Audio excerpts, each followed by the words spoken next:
30 కోట్ల రూపాయలు 5 కోట్ల రూపాయలు పెనాల్టీ పడిందా, రాష్ట్ర ప్రభుత్వం కట్టుద్దా, కేంద్ర ప్రభుత్వం కట్టుద్దా, ఇవన్నీ ఎందుకు? మీకు దొంగతనం కేసులో ఒకసారి జడ్జి గారు 6 నెలల జైలు శిక్ష వేశారు. వేసి ఆ తర్వాతన ఆ కేసు అప్పటికి అతను 15 రోజులు ఎంతో జైలు శిక్ష అనుభవించున్నాడు, ఇది రిమాండ్లో ఉన్నాడు కాబట్టి అది కొట్టేశారు.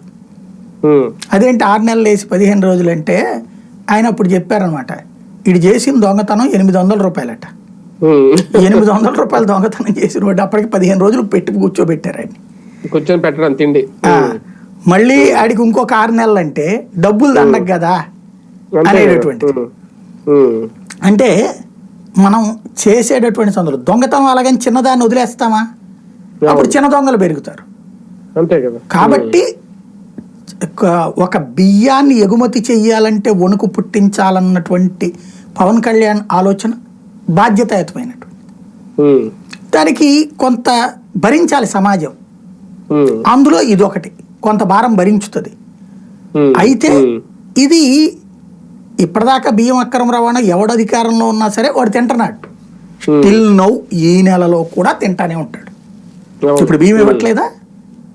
5 తింటున్నారా జనం ఈ నెలలో. ఇంకోటి ఇది ఈ పవన్ కళ్యాణ్